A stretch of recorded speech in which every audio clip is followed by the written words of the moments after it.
I was really worried going into this film because I loved this book. This was the third time that I'd read this book, obviously, for the book versus movie. I read it first when I was like 10, 11.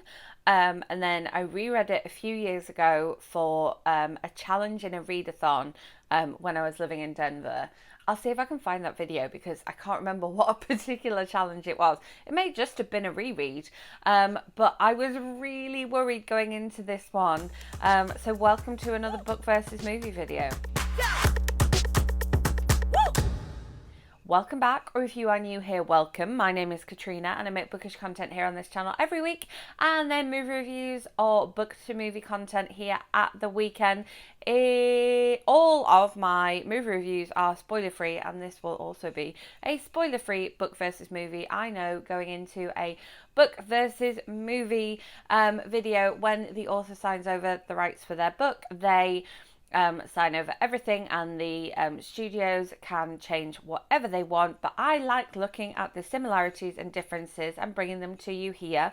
I will leave a playlist of my book versus movie videos linked up above. They are some of my favourite kind of videos to make, and yeah, I was really pumped for this one. I'm already like looking at if I can go and see it again, which I might do this weekend. It's very exciting because I got to see it as a limitless screening, so that's why I got to see it early, because it comes out this Friday and I saw it last Wednesday, and so yeah. Now, the main difference for me was that the movie made me cry, whereas the book, all the three times I read it, did not. So that was an interesting, like, personal difference, just to begin with there, because I didn't expect to cry, because I didn't cry at the book, and I thought, well, if any of them's going to make me cry, it's going to be the book, not the movie. But yeah, that was the big main difference for me. And then some of the other sort of personal differences were that I kind of didn't picture Margaret's mom as being kind of as young and kind of, I suppose, Hollywood as she was. In the book, I picture her mom as being very kind of normal. And then we have, now I always want to call her Jo Bennett because she played Jo Bennett in The Office, Kathy Bates, playing her grandma. Now, in the book, she's very much like this New York Jewish grandma. And in the movie, she's very much like Kathy Bates playing her grandma. And so I expected, so if you've seen In Her Shoes, the book adaptation, which I do have a book versus movie of, I'll link that up above.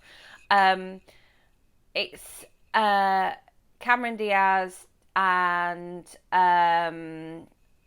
Toni Collette, and they talk about their stepmother saying, my Marcia, and in this, like New York accent. And when in the book of Are You There, God, It's Me, Margaret, whenever I hear the grandmother saying, my Margaret, I hear her saying it in that way as well. And so I sort of expected that to be in the film. And then when it was just kind of Kathy Bates's like regular accent that we hear her being, it's got a slight southern twang to it.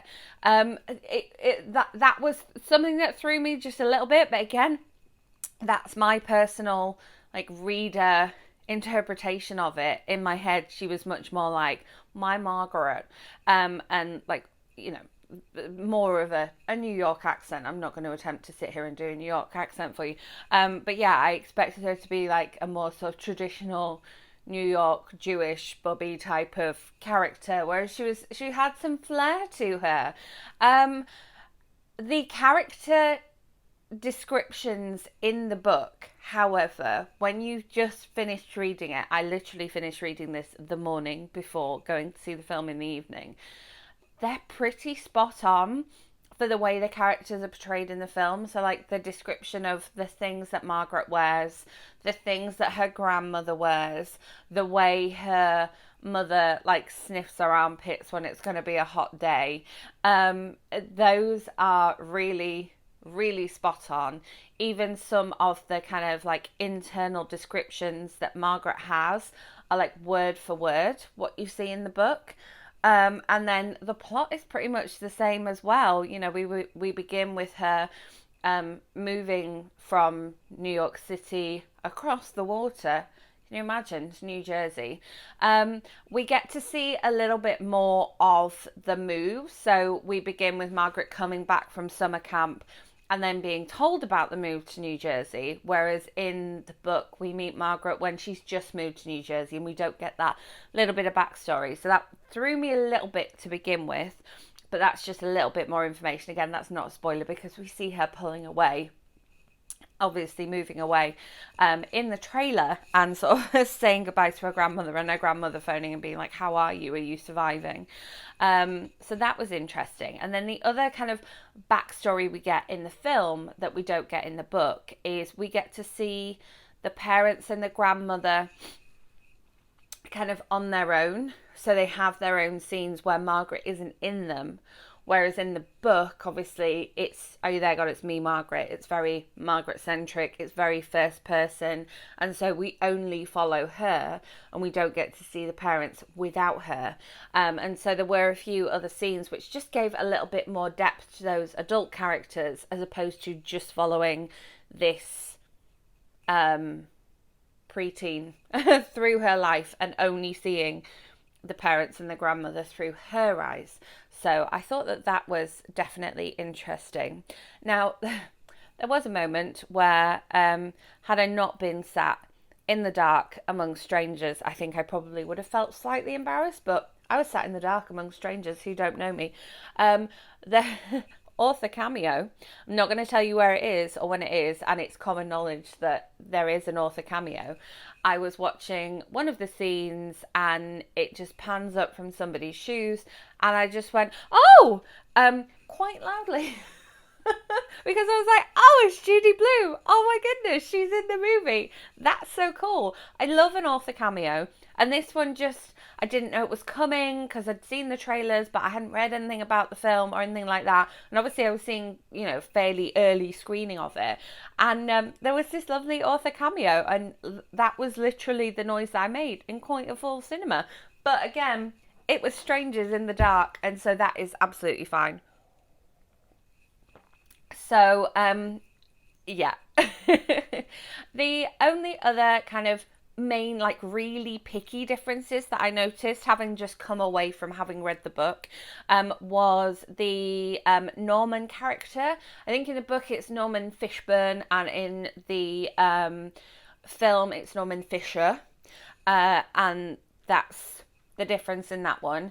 And then it's going to sound really, really pernickety, but when they have the woman come and talk to them from a branded company about periods or menstruation, as they put it in the book, in the book, Margaret says, oh, I'll always remember this woman because she wore a hat.